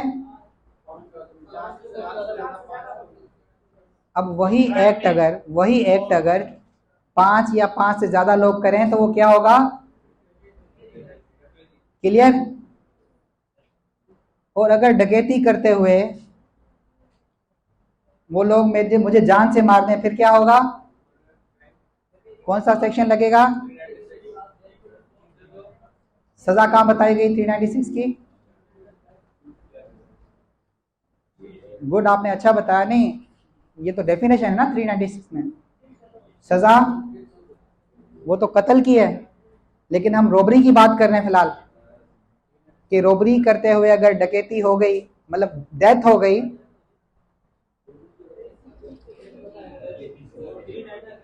$397। वेरी गुड, क्लियर, इजी है। आगे चलें, क्लियर हुआ? क्लियर हुआ?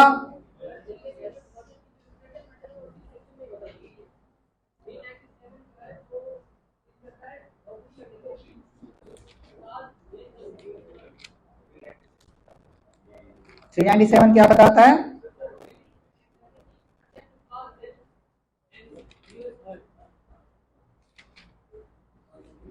तो हम भी वही बात कर रहे हैं मेरी जान। क्लियर, आगे चलें, आगे चलें। आगे क्या रह गया?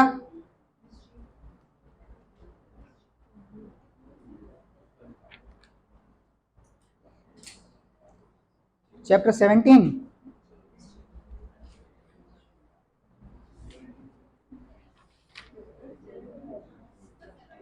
अच्छा, कत्ल क्या है?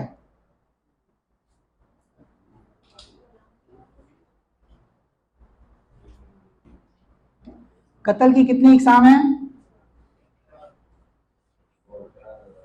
हाँ, आ जाए कोई बात नहीं, आ जाए, यहाँ बताएंगे, खड़े होके बताएं। देखिए हम सबको आता है, मैं फिर बता रहा हूँ, बताएं। कत्ले और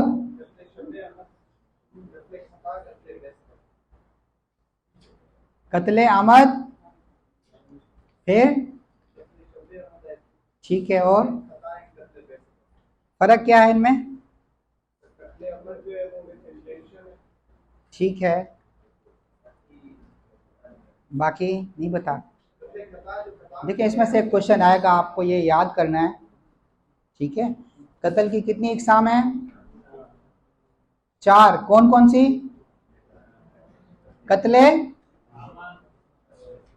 कत्ले आमद में क्या है, उसका मेन इंग्रेडिएंट क्या है? इंटेंशन, के जान से मारने की नियत हो, प्री प्लान हो, बिल्कुल। वो किस में आएगा? उसकी सजा कहाँ बताई गई? डेफिनेशन कहाँ बताई गई? सजा कहाँ बताई गई?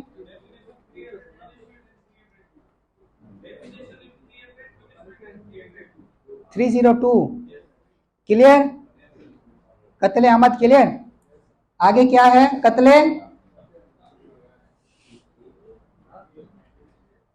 कत्ले शबी अहमद, ये क्या है?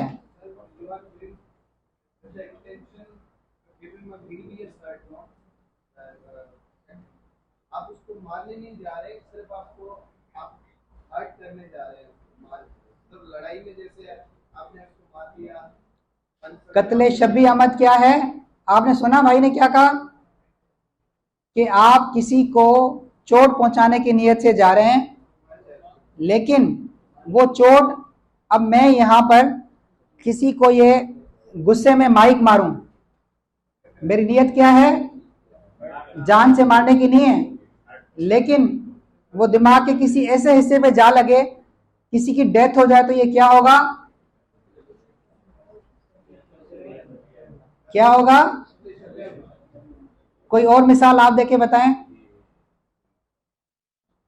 किसी लड़ाई झगड़े के दौरान अगर किसी को डंडा मारा, नियत नहीं थी कत्ल करने की, लेकिन क्या है कि डंडे से क्या हुआ? डेथ हो गई। और फिर कत्ले खता क्या है?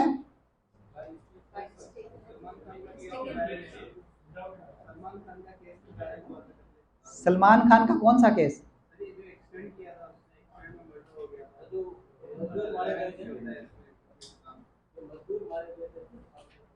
अच्छा, तो वो क्या था? कत्ले। और कोई मिसाल?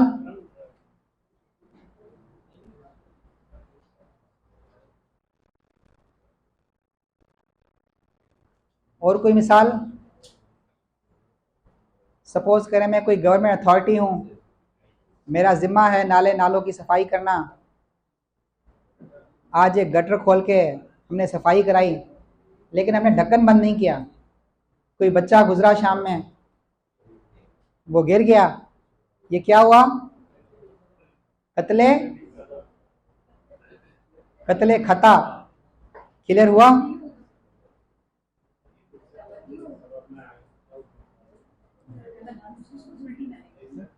कत्ले अमद ये है कि मेरी नीयत थी कि मैं आपको जान से मारूं। अब वो कत्ले खता इसलिए है कि हमसे नेग्लिजेंसली वो किसी वजह से रह गया ढक्कन देना। अब हमें नहीं पता था कि कौन गुजरेगा और कौन गिरेगा।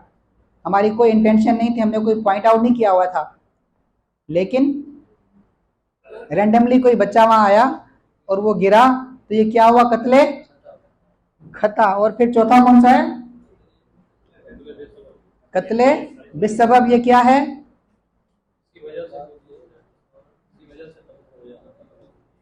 अब रिसेंटली एक हमारे यहाँ न्यूज़ में एक रिपोर्ट केस हुआ कि एक सिलेंडर, एलपीजी जो सिलेंडर होते हैं, एक दुकान पे सिलेंडर सेल होते थे। कंपनी वाला सिलेंडर लेकर आया। अब वो सिलेंडर उतार ही रहा था कि गाड़ी में से एक सिलेंडर फट गया और फिर वहाँ एक शख्स की डेथ हो गई। अब पुलिस ने दुकानदार के खिलाफ एफआईआर दर्ज कर दी। अब ये क्या हुआ? कत्ले बिल सबब। फिर एक रिसेंटली हमारे पास एक केस आया खुदकुशी का। आपने एलिगेशन लगाया कि फलां शख्स ने, इस रेड शर्ट वाले ने, मेरी बेटी का मुझसे रिश्ता मांगा, मैंने इनकारी हुआ और ये हमें बाप बेटे डरा धमका रहे थे, जिसकी वजह से मेरी बेटी ने परेशानी की हालत में खुदकुशी कर ली। अब ये क्या हुआ? फिर जब इन्वेस्टिगेशन हुई, भाई पिक्चर लेकर आए कि भाई वो तो 5 साल से हमारा आपस में अफेयर चल रहा है। बच्ची, जो लड़की जिसने खुदकुशी की, वो मुझसे शादी करना चाहती थी, लेकिन घर वाले जो है वो शादी नहीं करने दे रहे थे, जिसकी वजह से बच्ची ने खुदकुशी की। अब कत्ले बिल सबब फिर किस पे चार्ज होगा? किस पे होगा? मुझ पे? मुझ पे लगा लो, मुझ पे होगा ना? क्लियर? मुझ पे होगा।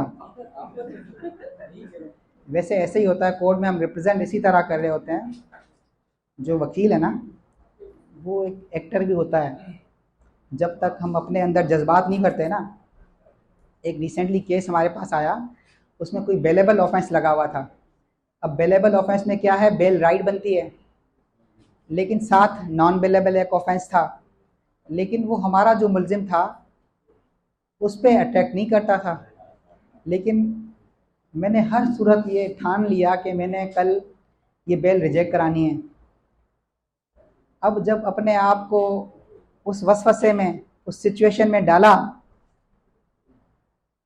तो जहन ने वो बातें भी बताई और फिर कोर्ट के सामने हमने वो एक्टिंग भी की। तो बड़ा वकील जो सेनेट, और बेल जो है वो डिसमिस कर दी। तो मैंने ये सीखा कुछ दिन पहले कि वकील जो है ना, वो एक बहुत बड़ा एक्टर होता है, और जब तक हम एक्टर नहीं हैं, और ये स्क्रिप्ट हमें सबसे पहले कहाँ लिखना पड़ता है? अपने जहन में। वो बातों बातों में एक दिन वो फाइनेंशियल मैटर था, क्लाइंट ने बताया कि हमें फ़ीस देनी थी।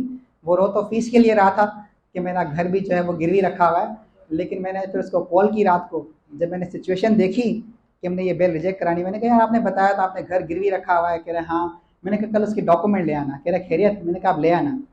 और हमने कोर्ट में रोना धोना शुरू किया कि सर मेरा तो घर गिरवी रखा हुआ है, यही पैसे घर गिरवी रख के मैंने इसको कारोबार करने के लिए दिए।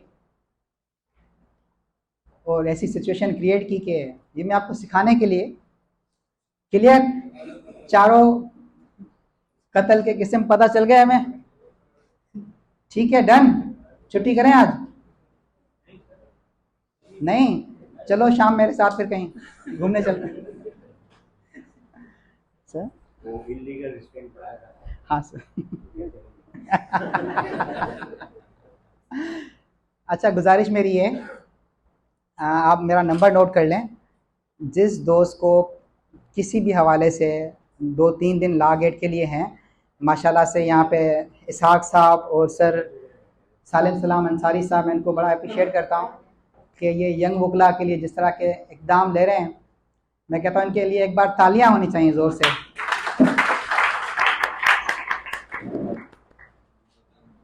सर दिल से थैंक यू एक बार, थैंक यू सो मच।